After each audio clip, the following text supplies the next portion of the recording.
A paz do Senhor, meus irmãos. Os irmãos podem assentar-se, por favor. Quero agradecer a Deus pela oportunidade de poder estar aqui mais uma vez, na pessoa do pastor Roberto, Sérgio, que é o vice-presidente.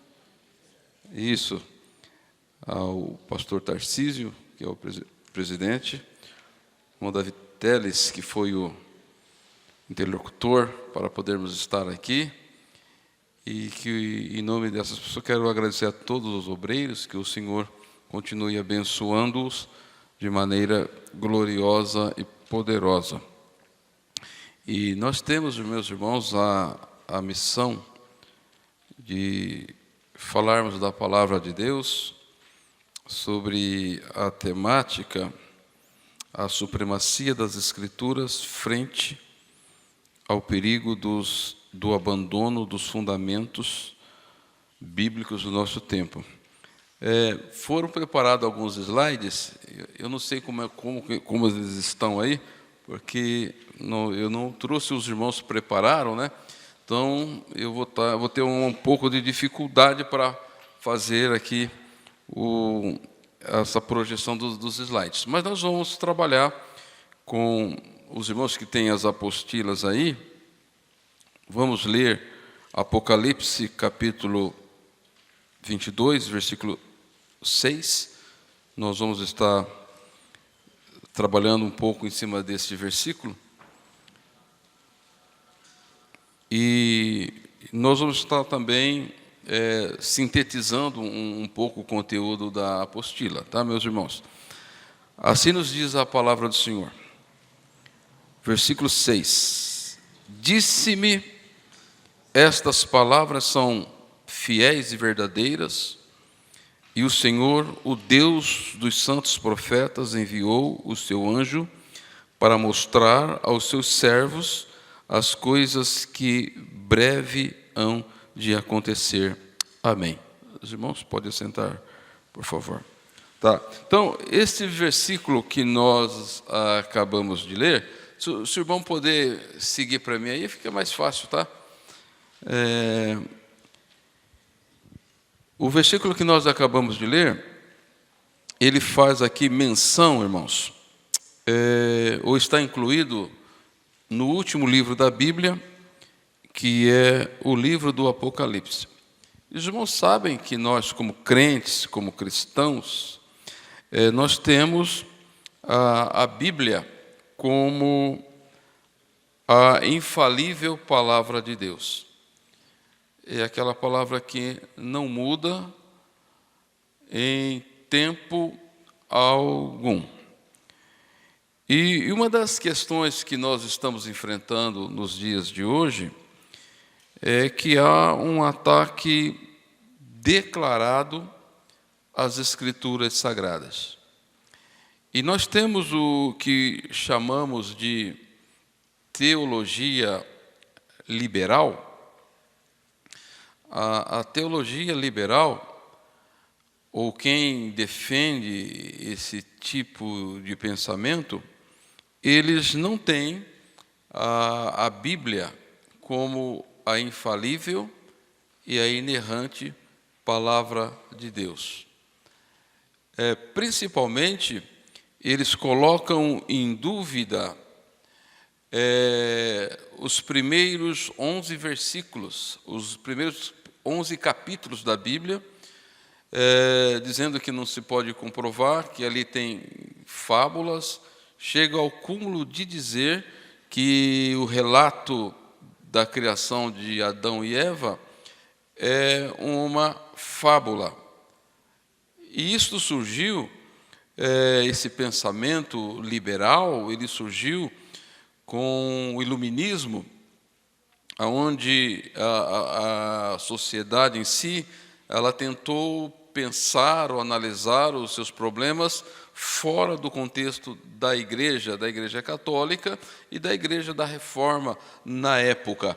E aí muitos teólogos, para poderem pensar juntamente com esta gama de pessoas, começaram também a desenvolver uma teologia liberal para poder conversar com as várias teorias, e entre elas a teoria da evolução. Tá? E para isso precisou então dizer que a Bíblia não é a palavra de Deus e ela apenas contém a palavra de Deus. Ou seja, existem algumas partes que contêm a palavra de Deus e outras partes são simplesmente narrativas da mente humana desprovida de inspiração. Então, para esse segmento, a Bíblia Sagrada, ela não é a infalível palavra de Deus. Então, é dentro desse contexto que nós precisamos analisar a supremacia das Escrituras frente aos perigos do abandono dos fundamentos bíblicos no nosso tempo. Então, quando nós olhamos que a Igreja de Cristo ela está fundamentada nas Escrituras, nós precisamos pensar e ter a Bíblia como palavra de Deus. Tá? Então, na apostila aí tem aí, um tópico que fala a Igreja de Cristo fundamentada nas Escrituras. Ou seja, então a igreja ela é caracterizada, ou ela pode ser identificada como a Igreja do Deus vivo, que é a coluna e firmeza da verdade. Então, quando a gente pensa na igreja como coluna e firmeza da verdade, ela precisa conhecer bem a Bíblia, tá? Na sua ortodoxia.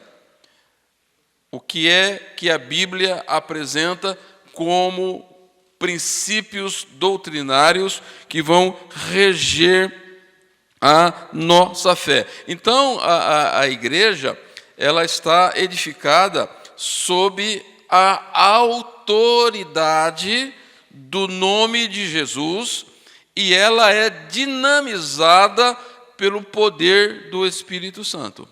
Os irmãos se lembram que quando o Senhor Jesus ele estava iniciando o seu ministério terreno, ele convocou os seus discípulos e disse que estava dando autoridade aos discípulos para que eles, no nome dele ou na autoridade do nome dele, realizassem todas estas tarefas. Mas estas tarefas precisavam de poder. Eles tinham autoridade e agora eles precisavam de poder para realizar estas tarefas. E então Jesus diz: ficai em Jerusalém até que do alto sejam revestidos de poder. Então lá no Pentecostes veio o poder, então a igreja tinha agora a autoridade do nome de Jesus e o poder do Espírito Santo. E o poder que atua na igreja está caracterizado nos dons ministeriais e nos dons espirituais.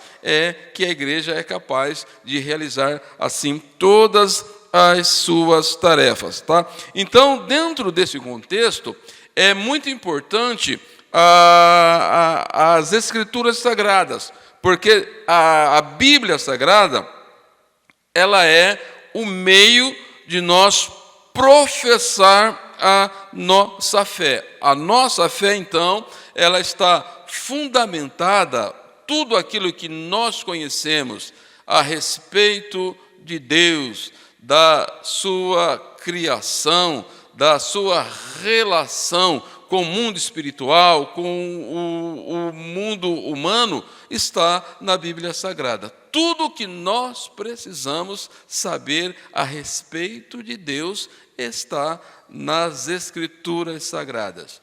Tá? A gente tem aí uma quantidade muito grande de compêndios, de dicionários e de teologias sistemáticas, de filosofia cristã, muita coisa. Mas tudo isto, se não estiver afinado com a palavra de Deus, não faz parte ou não deve ser acatado ou não deve ser seguido. Então, o grande problema que se tem hoje é que pessoas elas querem ser expert em Bíblia, querem ser pensadores, mas eles rejeitam a palavra de Deus.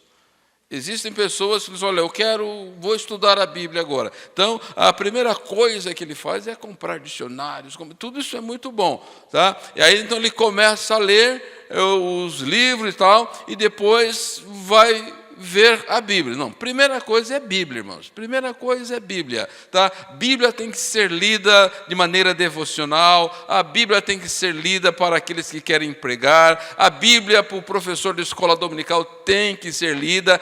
Antes de ler qualquer coisa, é a Bíblia Sagrada.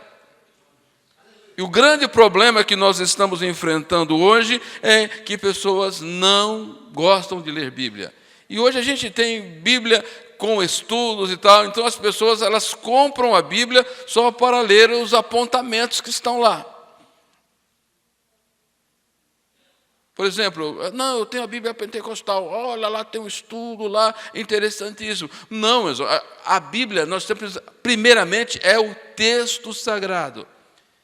E tem que se ler com a ajuda do Espírito Santo, com temor, com reverência, porque ela é a palavra de Deus, a palavra de Deus. E existe algo aqui muito interessante que eu anotei aqui, só para que os irmãos possam ter uma noção, quando na parte que tem aqui, Cristo, Jesus é a única caracterização do Apocalipse.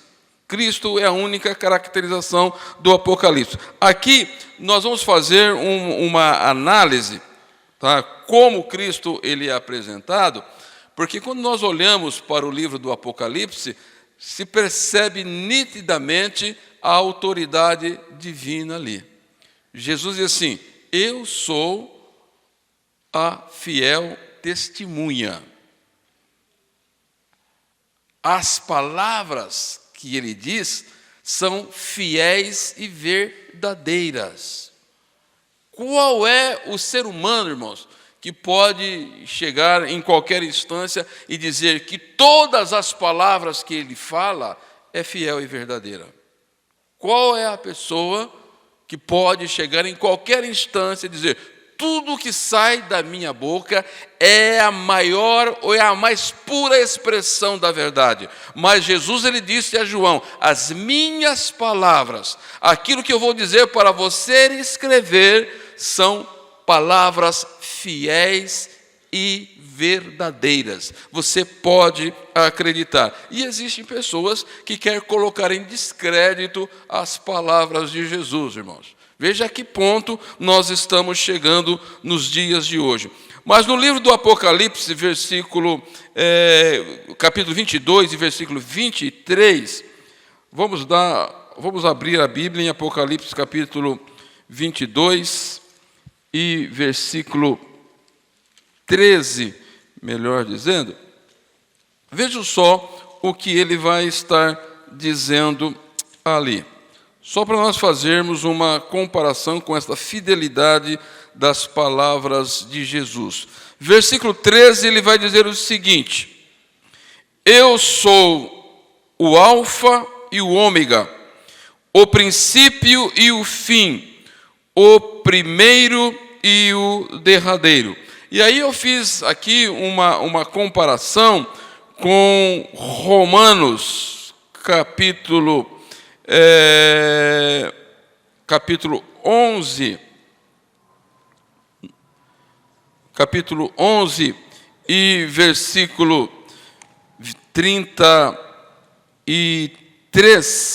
versículo 33, vamos dar uma olhadinha lá, Romanos capítulo 11 e versículo 33.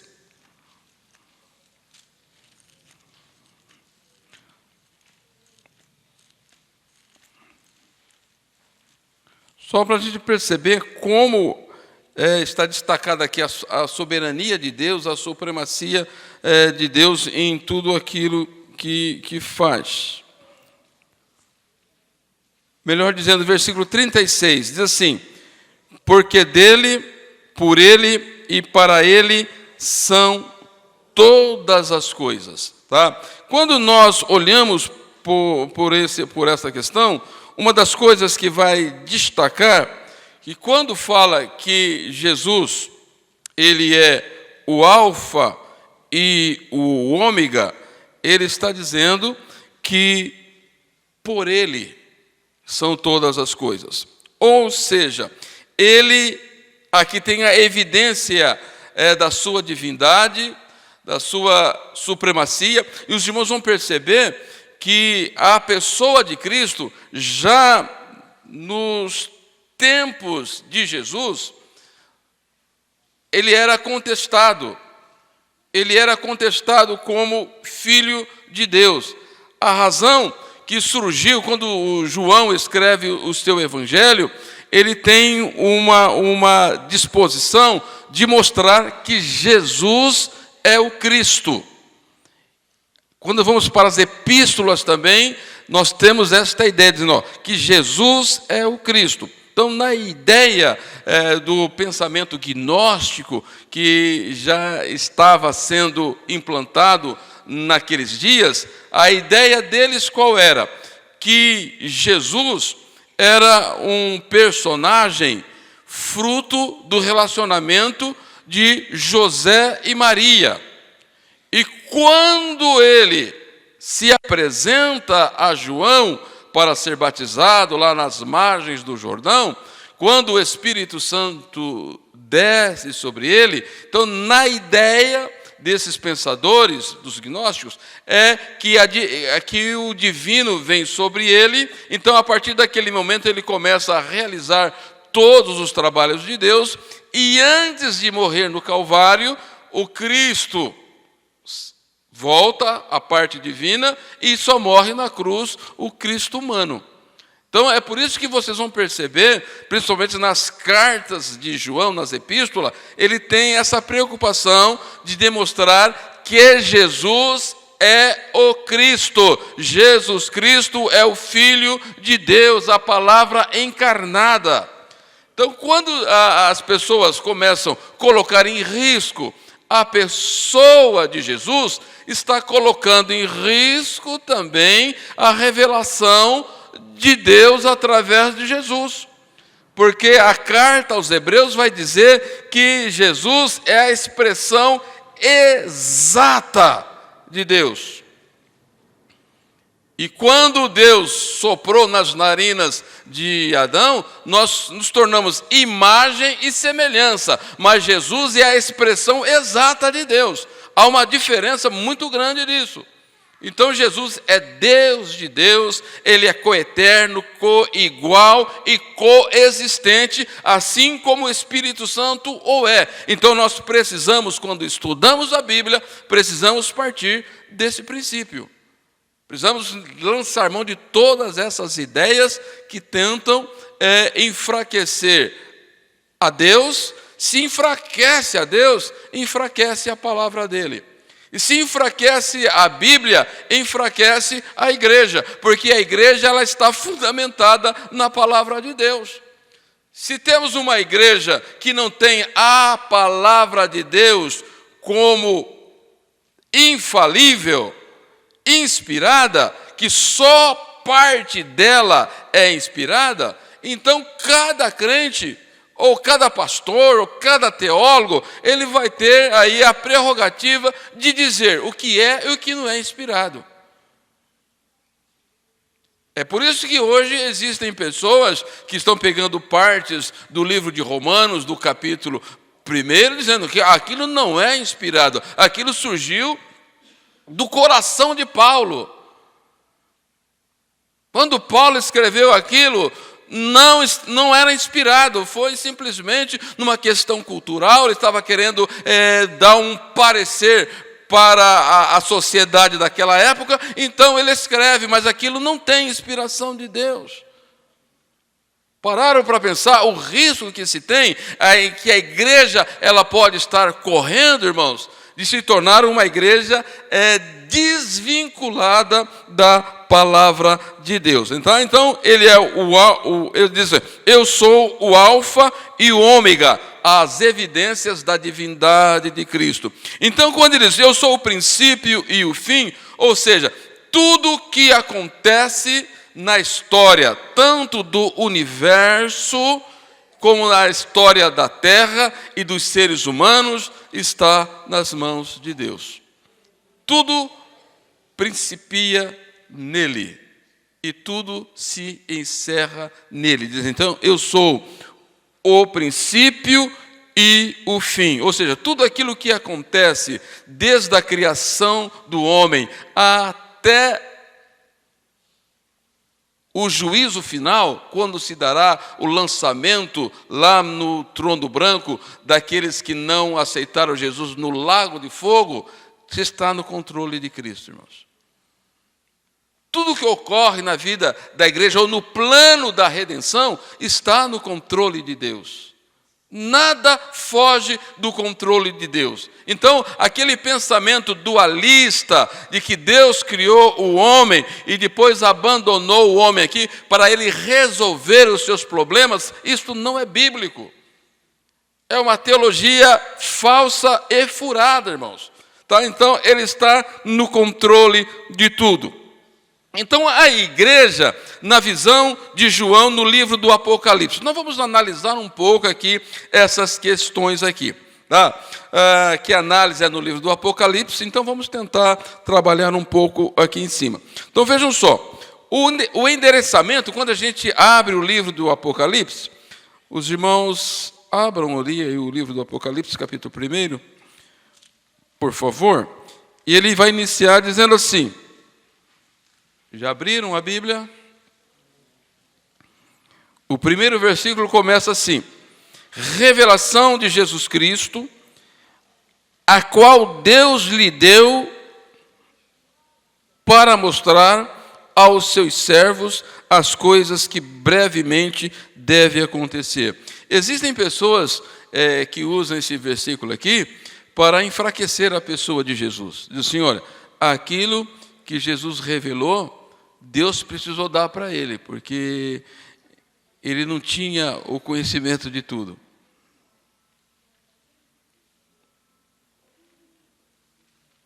Tem pessoas que usam isso. Mas quando nós analisamos aqui Jesus Cristo, nós precisamos entender no Cristo encarnado. Porque você pega João capítulo 1, no princípio era o Verbo, e o Verbo era Deus, e o Verbo estava com Deus.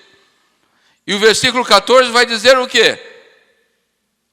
Versículo 12 ou 14 de João, que diz lá: e o Verbo se fez carne e habitou entre nós. De que maneira? Cheio de graça e de verdade. Cheio, plenitude. Então, ele remete Cristo lá na eternidade passada, é igual a Deus, coigual, coeterno, coexistente. Quando você levanta o véu para tentar olhar para a eternidade passada, você vai sempre encontrar esse mistério da Trindade. Então, quando Cristo ele assume a forma humana, ele vem para realizar a obra da redenção. É por isso que ele, como homem, ele diz assim, o dia e hora não sei. Como homem, ele não sabia. E como o Verbo eterno, ele sofreu amnésia. Ele abriu mão. De que Cristo abriu mão? Ele abriu mão da sua divindade não. Ele abriu mão de algumas prerrogativas para ele poder ser gerado no ventre de Maria. Então a gente precisa tomar muito cuidado com essas questões, porque existem alguns teólogos que quando olham para aqui dizem assim, revelação de Jesus Cristo, a qual Deus lhe deu. Então, Jesus não sabia de nada. Então, Deus precisava falar para ele, e ele, então, falava para João. Quando Jesus disse, eu vou, rogarei ao Pai, e Ele dará o Espírito Santo. Então, o Espírito Santo, ele é mais fraco do que Jesus, Jesus um pouquinho mais forte, e aí Deus é o fortão. Tem gente que pensa assim. A Bíblia diz que não, eles são coiguais, coeternos, coexistentes. Agora, dentro do plano da redenção, Cristo encarnou, e para realizar o seu trabalho, ele precisou do quê? Do poder do Espírito Santo. E a Bíblia diz, quando ele é batizado por João Batista, o Espírito Santo passa a o conduzir, o Espírito Santo passa a levá-lo. Mas isso não quer dizer que ele era menor do que o Espírito Santo, não. Mas que dentro do plano de Deus era necessário isto. É por isso, numa análise bem prática aqui, meus irmãos, por exemplo, no contexto de igreja, existem pessoas maiores?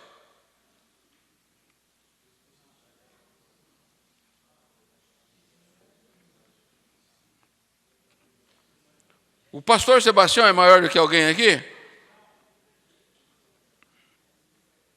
O meu pastor presidente, ele é maior do que eu? Em questão de hierarquia, sim, mas em questão de salvação, de prestação de conta diante de Deus, não.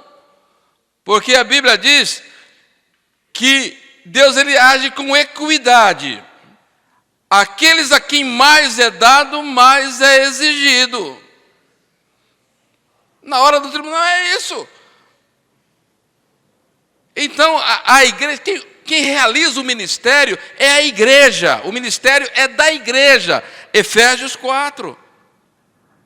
E Deus deu homens à igreja para edificar a igreja para a execução do ministério. Então nós somos peças que Deus coloca na igreja para que o propósito dele se cumpra através da igreja. Então nós precisamos interpretar bem a Bíblia, senão a gente acha que é, quando não é. Então nós estamos vivendo uma época aí de grandes estrelas, né? Que acham que são alguma coisa, mas quando chegar na hora do tribunal de Cristo, que chamar cada um vai dar conta do dom que eu lhe dei. Não era para se aparecer, não era para se achar, não. Era para edificar a igreja. E se o seu ministério não está edificando a igreja, Deus vai cobrar. E Deus sabe cobrar, irmãos.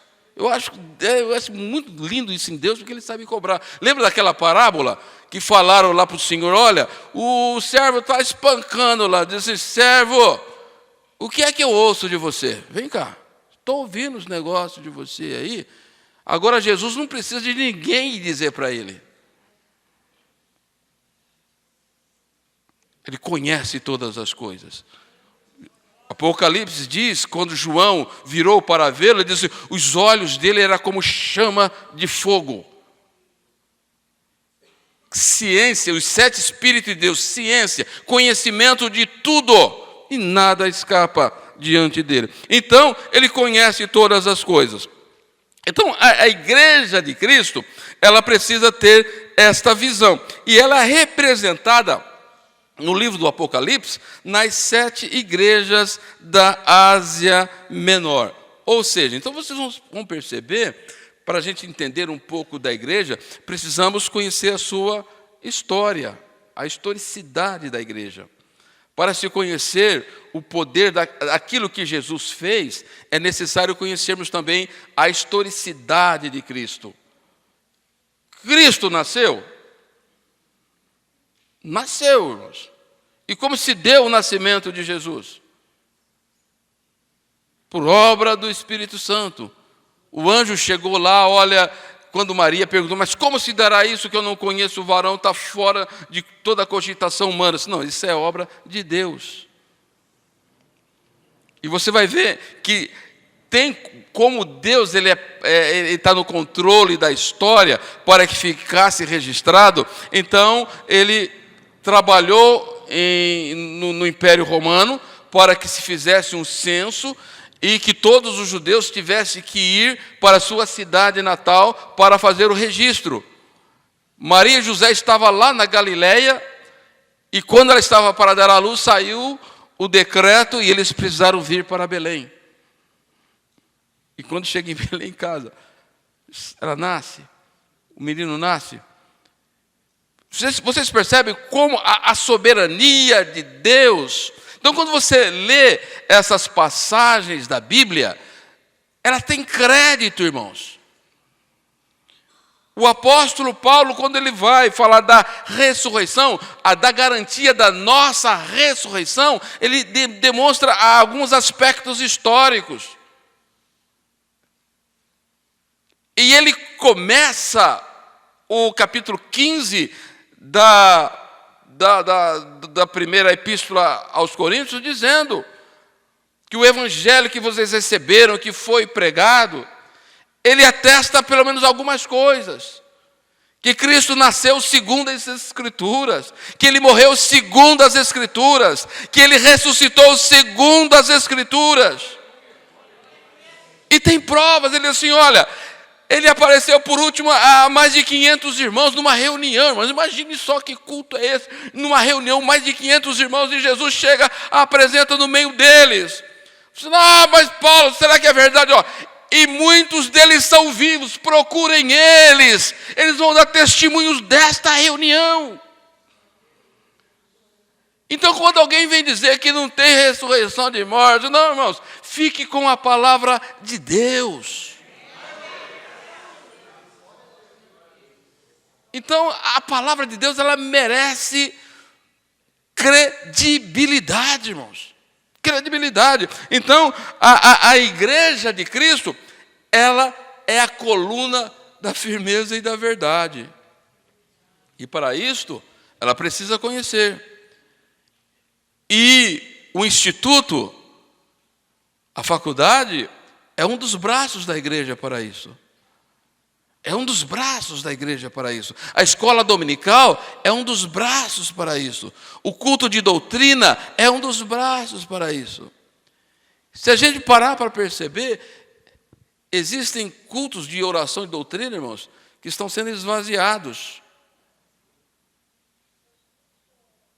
Igreja não vem. Precisamos tomar muito cuidado com isso. Agora marca uma reunião de louvor, que vem o cantor, a cantora, não sei das quantas lá, irmão. Lota, o negócio fica bonito. Cantam heresia. Eu já procurei, estou procurando na Bíblia, irmãos, um tal de Rio Azul. E não encontro. Eu estou procurando um rio azul para saber onde que fica esse rio azul. A Bíblia, o Apocalipse, diz que há um rio branco como cristal. Rio azul não tem. A gente canta e chora e se derrama, entendeu?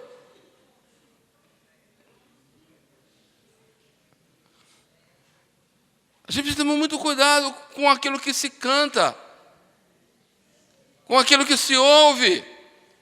Eu não estou dizendo para os irmãos não cantar o hino, não. Só estou dizendo que eu estou procurando esse rio azul na Bíblia e não acho. E quando se canta para adorar a Deus, para engrandecer os feitos de Deus. E agora eu estou precisando receber essa revelação onde que está o rio azul.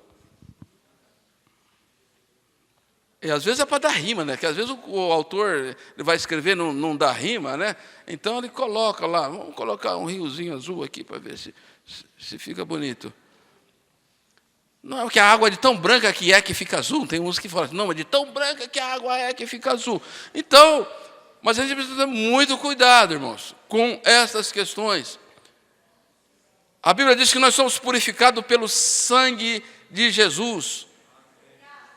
E eu estava num culto de ceia uma vez, que começaram a cantar um hino que tinha chuva de sangue, irmãos. Chuva de sangue, chuva de sangue. Irmãos, o corpo de Jesus, o corpo humano tem quantos litros de sangue? 5,5.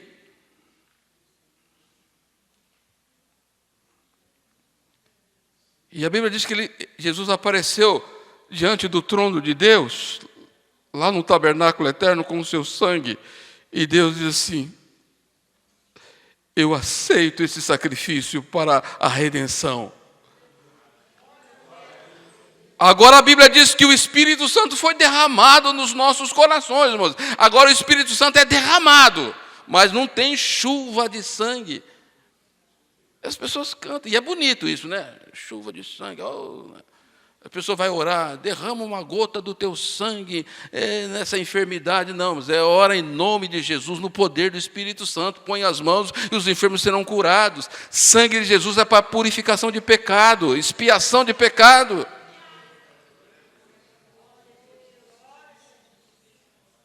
Então é por isso que eu disse aos irmãos, quando vamos cantar ou vamos fazer qualquer... leia a Bíblia, está na Bíblia, os bereanos eram isso.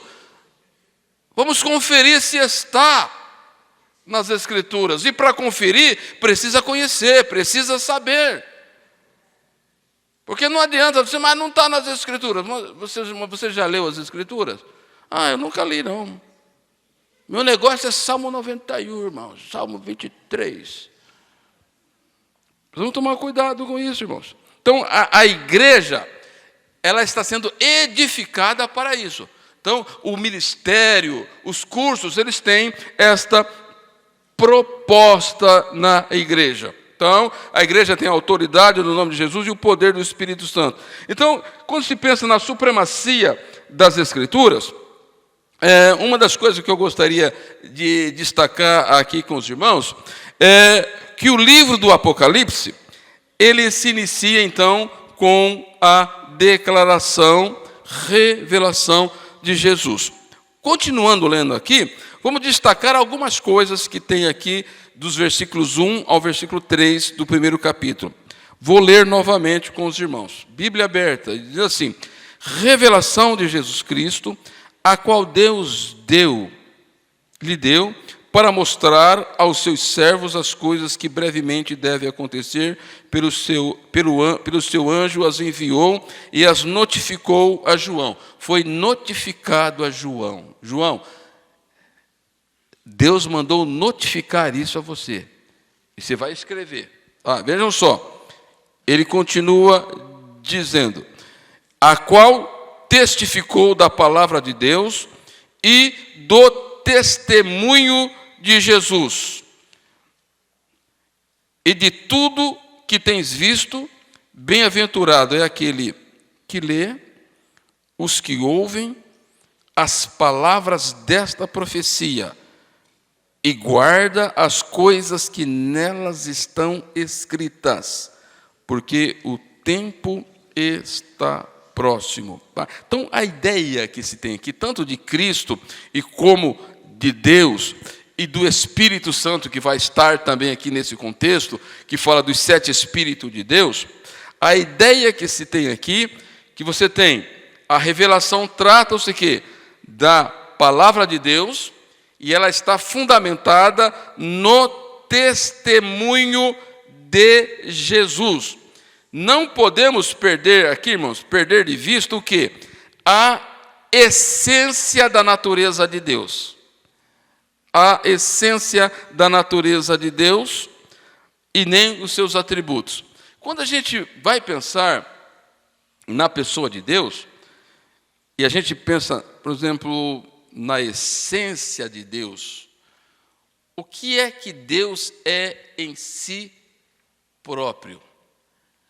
A Bíblia diz assim: Deus é luz, Deus é amor, Deus é santo. Quando fala que Deus é santo, isso parte o quê? A maneira de Deus existir é que Ele é santo. Então, é por isso que quando Jesus diz assim: alguém me aponta pecado, porque tem aquele aspecto da doutrina da cristologia, da impecabilidade de Cristo. Fala, não, mas será que Jesus não pensou coisa feia? Quando analisa, Jesus ele é homem na encarnação? É homem? Sim. Mas ele é igual a nós? Não. Por quê? Ele não foi gerado no ventre de Maria? Foi gerado no ventre de Maria. A Bíblia diz que ele nasceu à semelhança de carne. Não é isso que a Bíblia diz? E nós somos o quê? Semelhança de Deus. Se nós somos semelhança de Deus, nós somos deusinhos.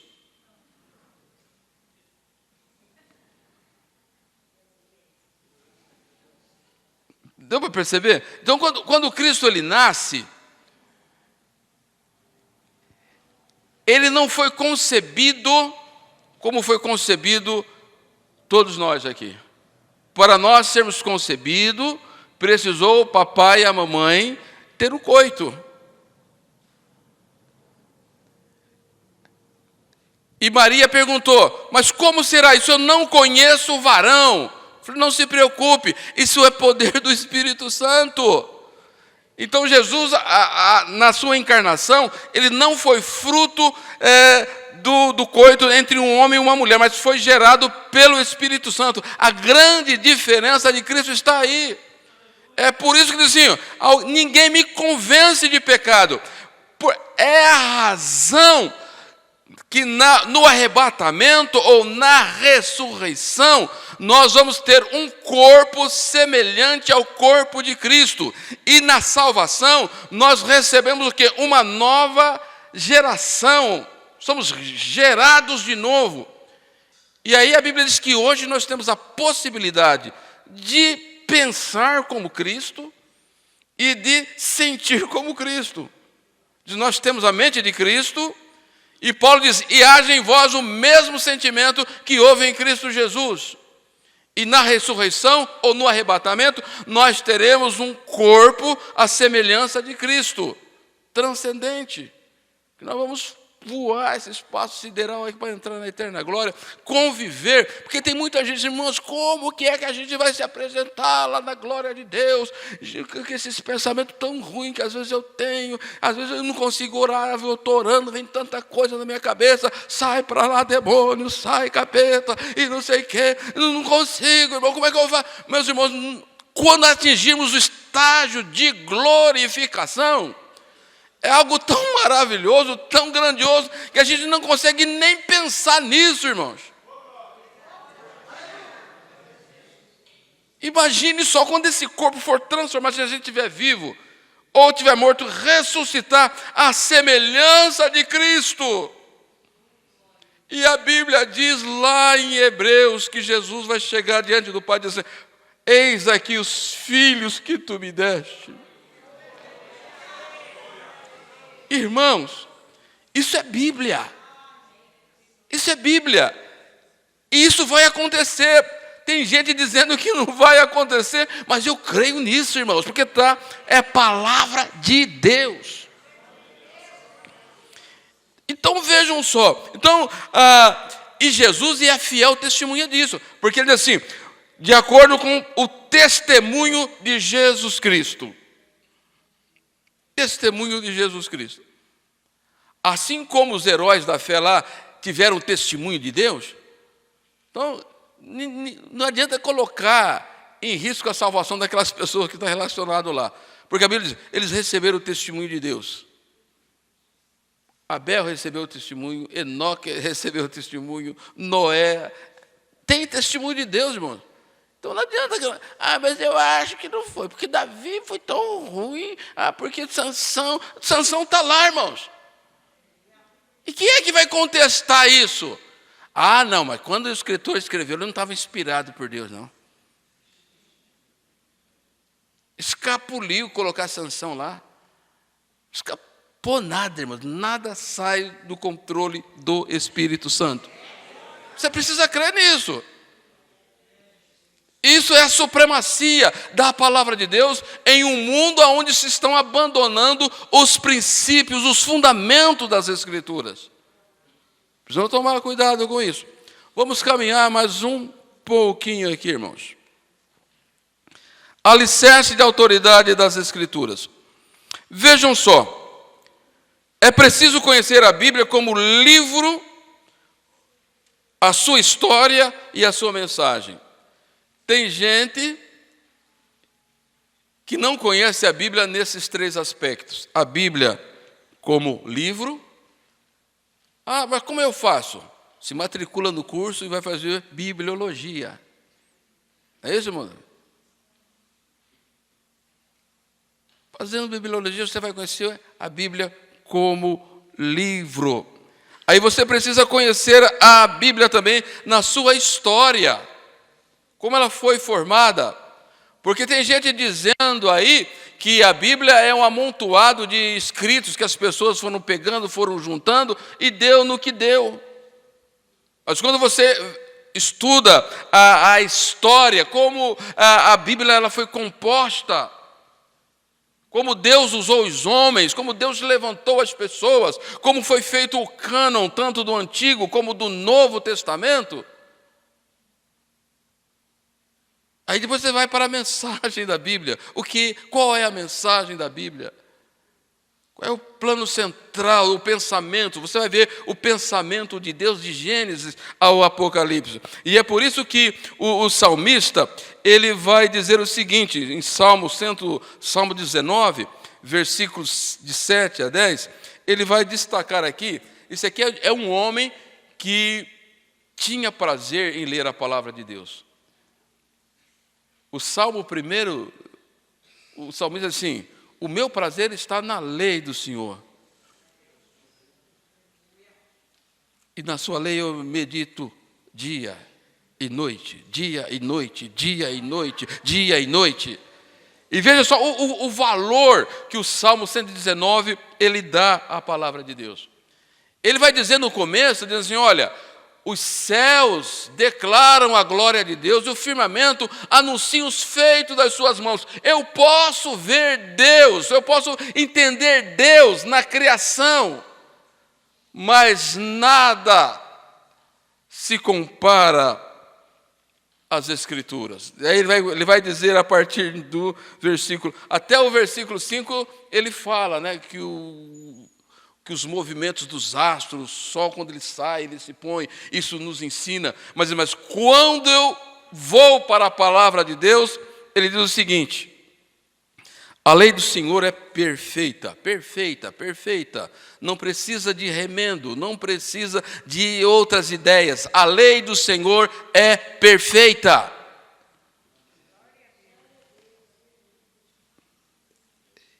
E refrigera a alma. O testemunho do Senhor é fiel. Aqui ele está dizendo adjetivos das Escrituras. Ele vai dizer, o testemunho do Senhor é fiel e dá sabedoria aos simples. Os preceitos do Senhor são retos e alegram o coração. O mandamento do Senhor é puro e ilumina os olhos. O temor do Senhor é limpo e permanece eternamente. Os juízos do Senhor são verdadeiros e justos juntamente. E aí ele vai dizer, e quando estou lendo a palavra de Deus, estudando a palavra de Deus, ele vai dizer, mais desejáveis são do que o ouro, sim, do que o ouro puro, muito fino, e muito mais doce do que o mel e os licores de favo. Essa é a ideia que ele tem quando ele estava estudando a Bíblia. Qual é o sentimento? Qual é a ideia quando os irmãos estão estudando a Bíblia? Quando estiver estudando, abre o Salmo 19, os meus sentimentos, a minha vontade, a minha disposição é a mesma do salmista, do Salmo 119? A lei do Senhor é pura. Quando ela nos pega, irmãos, eu não sei se vocês já foram pegados pela palavra de Deus. Você está lendo assim, de repente ela te pega. Olha, mude aí. Tem gente que vira a página, né? Aqui não. Não, insista. Quando o texto chama a sua atenção, pare nele. Um dia, 2 dias, uma semana, um mês. Deixa Deus trabalhar, deixa Deus te orientar, deixa o Espírito Santo te conduzir.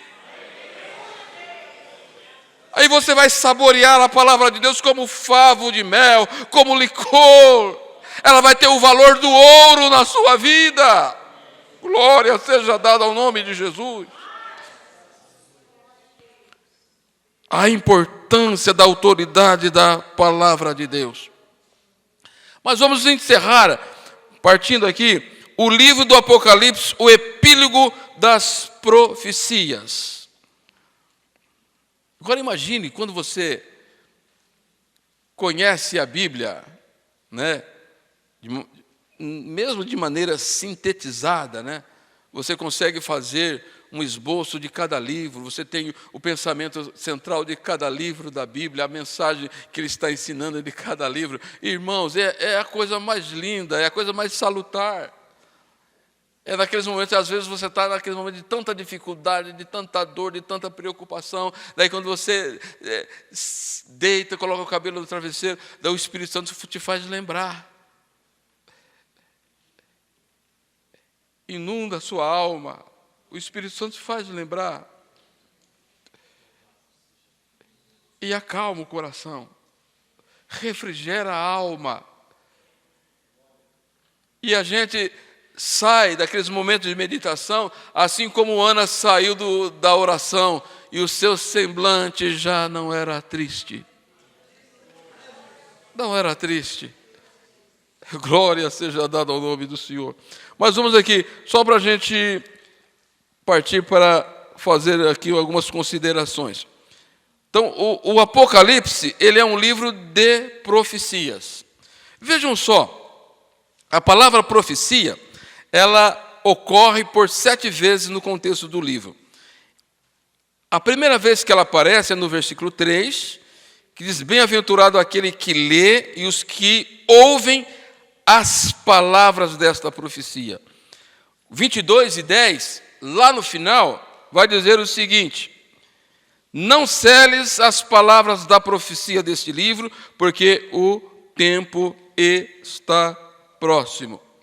E quando nós olhamos no livro do Apocalipse, nós temos, como em toda a Bíblia, nós temos como se fosse as digitais do Senhor Jesus. Tem alguns títulos muito interessantes aqui, aí no ponto 3, aí do Apocalipse, é um livro de profecia, que vai dizer o seguinte, alguns termos: fiel e verdadeiro, que é a revelação dele, e as suas palavras são fiéis e verdadeiras. Então, ele é fiel e verdadeiro, e as suas palavras são fiéis e verdadeiras.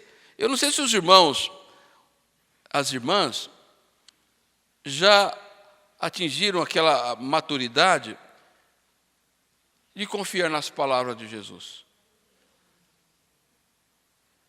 De confiar nas palavras de Jesus, independente do momento e das circunstâncias que está vivendo. João estava lá na ilha de Patmos, tinha saído de um caldeirão fervente que tentaram matar e não mataram, colocaram na ilha para morrer lá. E quando Jesus disse assim: eu sou a fiel testemunha, e as minhas palavras, João, são fiéis e verdadeiras, porque você vai voltar, porque você vai escrever as 7 igrejas da Ásia, e você vai voltar ainda, você vai passar por essas igrejas. Imagine só, irmãos, até onde vai a sua confiança na Bíblia como palavra de Deus? Até onde vai? É isso que nós precisamos ter em mente, meus amados irmãos. E a revelação, ela traz o quê? A tranquilidade para a nossa alma. E o que está ocorrendo hoje, existem pessoas que estão querendo desdizer a Bíblia e desconstruir a Bíblia. Se as pessoas conseguirem desdizer e desconstruir a Bíblia, eles desconstroem a igreja como noiva de Cristo como o corpo de Cristo, e desconstrói a nossa fé e a nossa esperança na eternidade. Pararam para pensar? Um crente que a sua fé é enfraquecida e a sua esperança é comprometida. Essa pessoa tem dificuldade, irmãos, de caminhar para o céu. Essa pessoa tem dificuldade de congregar. Essa pessoa tem dificuldade de cultuar.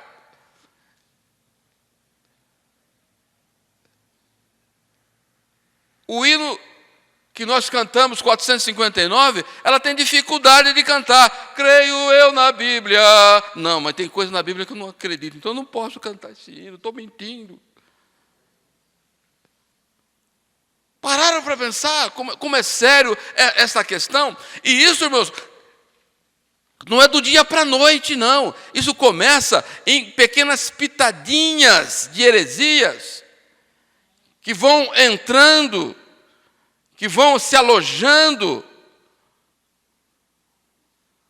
porque o urubu, irmãos, ele pode até passar sobre a minha cabeça e até fazer caca na minha cabeça, mas ele não pode fazer ninho, ele não pode chocar, ele não pode ter urubuzinho na minha cabeça.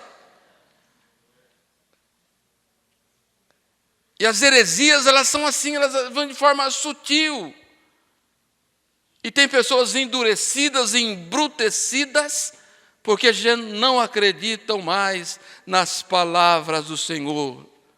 Mas eu me deleito quando canto as palavras são palavras. Coisa linda, irmãos. Deleito, eu choro. Porque eu sinto que ali Deus está falando comigo. E João, ele teve essa sensação de João escreve, porque estas palavras são fiéis e verdadeiras. Imagine, meus irmãos, quando João, ele pega lá o pergaminho, a pena, e começa lá a molhar a pena lá, e começa a escrever, revelação de Jesus Cristo, Filho de Deus. Imagine, irmãos, que coisa gloriosa! Imagine quando nós chegarmos lá no céu, João, qual foi a sensação que você teve? Porque ele viu Jesus, Jesus falou com ele, sobe cá. Ele chegou diante do trono de Deus no capítulo 4. Depois ele chega diante de Cristo. Ele fala, aí a raiz de ser o leão de Judá. Quando ele olha, não era, mas ele reconhece o seu Cristo, eu conheço ele. Essas marcas eu vi quando ele ganhou lá na cruz do Calvário. Os pés furados eu vi quando os homens traspassaram com martelo. Eu assisti esta cena. Irmãos, a Bíblia, ela merece credibilidade. E tudo que for falado aqui amanhã e depois da manhã, creia, irmãos, porque está na Bíblia. Glória a Deus. Temos 5 minutos. Glória a Deus. Então vamos para a parte final. Vamos encerrar aqui na parte final. E depois os irmãos que têm apostila, dê uma estudada, dê uma lida aí, que isso vai ajudar a concluir um pouco o raciocínio. As Escrituras como fundamentos irremovíveis. Que está no texto tema. Estas palavras são fiéis e verdadeiras. E o Senhor Deus, o Senhor, o Deus dos santos profetas, enviou o seu anjo para mostrar aos seus servos as coisas que breve hão de acontecer. Eis que cedo venho, bem-aventurados aquele que guarda as palavras da profecia deste livro.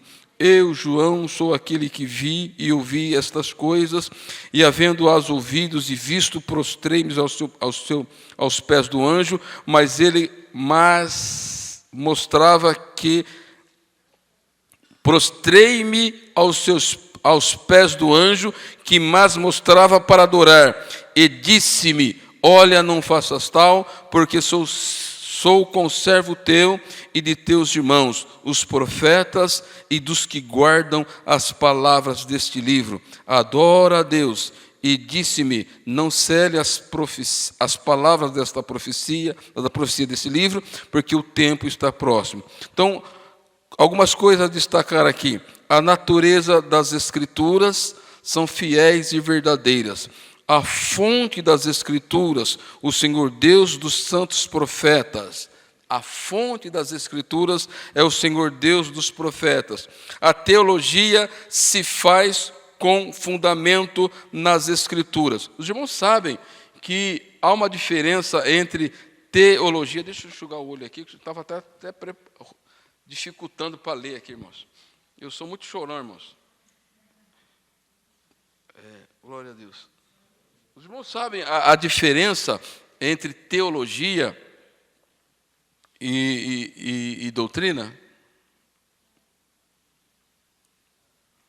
Qual a diferença entre doutrina e teologia?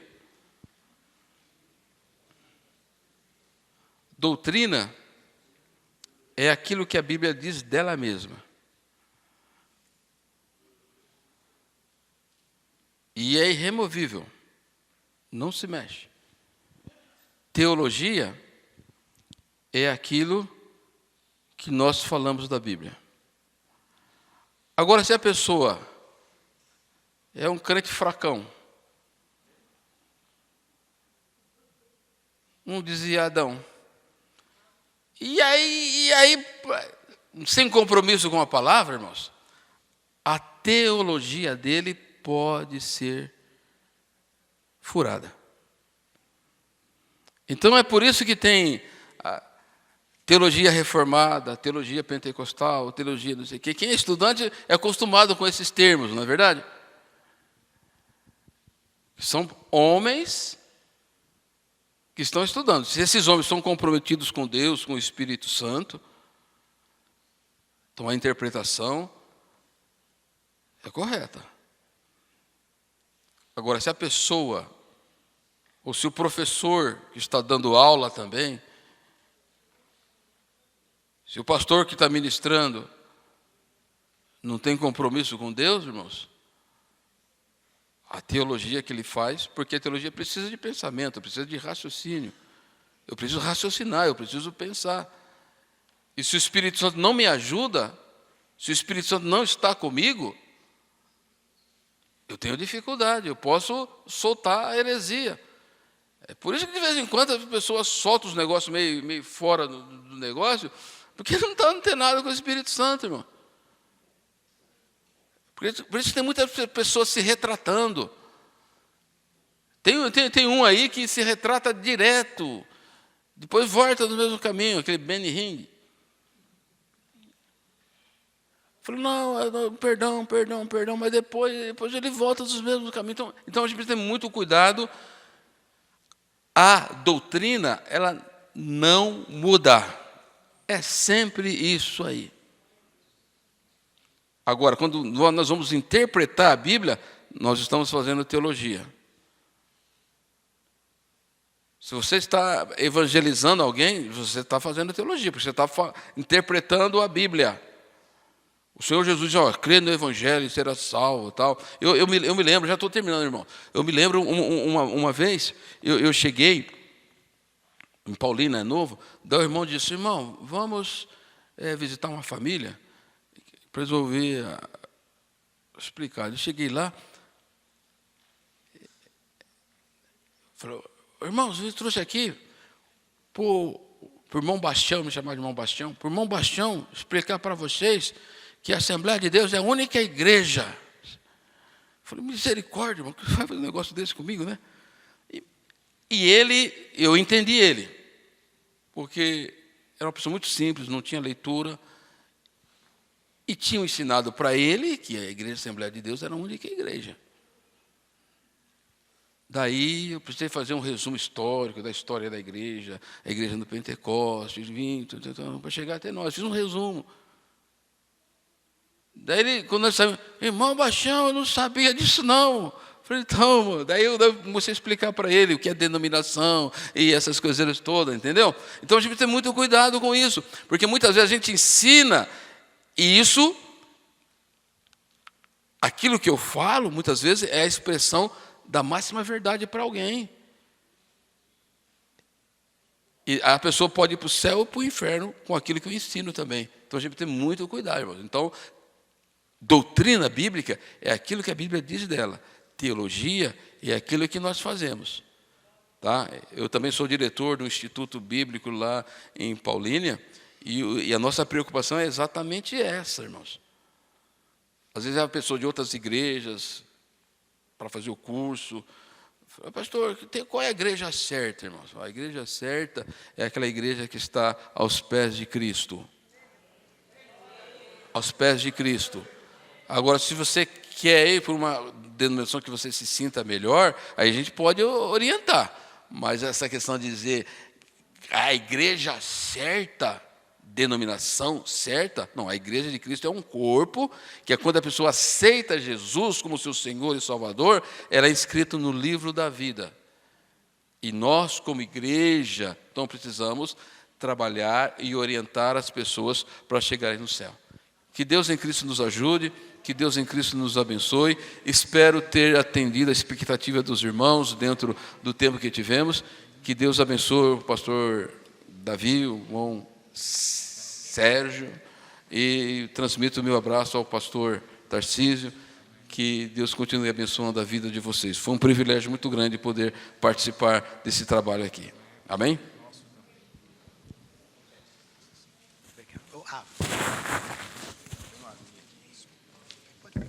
Meus irmãos, que alimento maravilhoso, né, da palavra de Deus. Fique de pé um pouquinho. Na pedagogia você pode repetir, diga-se comigo, as Escrituras, novamente, as Escrituras, como fundamentos irremovíveis. Diga-se comigo, as Escrituras possuem fundamentos que não podem ser removidos. É o que nós estamos vivendo hoje. Você aprendeu com o pastor, o que nós estamos vivenciando hoje. Muitas pessoas, individualmente, e às vezes como igreja, estão removendo os fundamentos, ou seja, as doutrinas fundamentais da Escritura Sagrada. Que nós possamos seguir adiante. Da nossa parte aqui, quero agradecer cada aluno presente, as duas igrejas que partilharam conosco, né? Igreja Parque São Bernardo, pastor Jovino, Igreja do Jardim Planalto, com o pastor Claudio Donato, cada professor, cada aluno que cooperou conosco, nós queremos agradecer. Abaixe sua fronte, vamos agradecer ao pastor Sebastião, a Deus pela vida do pastor Sebastião, também o pastor Paulo Damasceno que estava acompanhando, pela ministração aqui colocada. Pai querido, obrigado, Senhor, porque a Tua palavra, Pai, tem falado conosco, Pai. A Tua palavra, Senhor, tem sido direcionada, Pai querido, no nosso coração. Nós temos, Pai querido, compreendido, Senhor, o Teu amor imenso através da Tua palavra. Ela tem, Pai querido, nos preenchido, nos curado, nos restaurado, nos dado vida. E nessa noite, Pai querido, acrescentamos mais uma porção dela em nossa vida pessoal, como igreja também. Ajude-nos, Pai querido, a prosseguir adiante, obedecendo, servindo, alimentando-nos da Tua sagrada palavra. Ela é suprema, os fundamentos que estão nela não podem ser removidos. O cumprimento, Pai querido, profético está sendo realizado. O livro de Apocalipse nos mostra este cumprimento. Os dias, Pai querido, nos demonstram que a Tua palavra se cumpre. Ela é real, ela é viva em nossa vida. E sobretudo, Pai querido, aguardamos a bem-aventurada volta de nosso Senhor e Salvador Jesus Cristo. Desde já, te louvamos e te agradecemos. Amém. Podemos sentar um pouquinho? Vamos para o encerramento com o pastor e vice-presidente do nosso ministério, pastor Sérgio de Paulo Bernardes.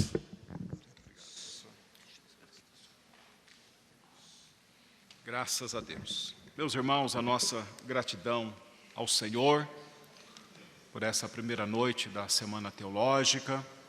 Nossa gratidão a Deus pela vida do pastor Sebastião, que colocou à disposição de Deus e também deste ministério, em dispor do seu tempo, da sua locomoção, por certo, dos seus afazeres, da sua família, deslocou de Paulínia aqui para atender o convite da nossa faculdade e também da direção desta igreja.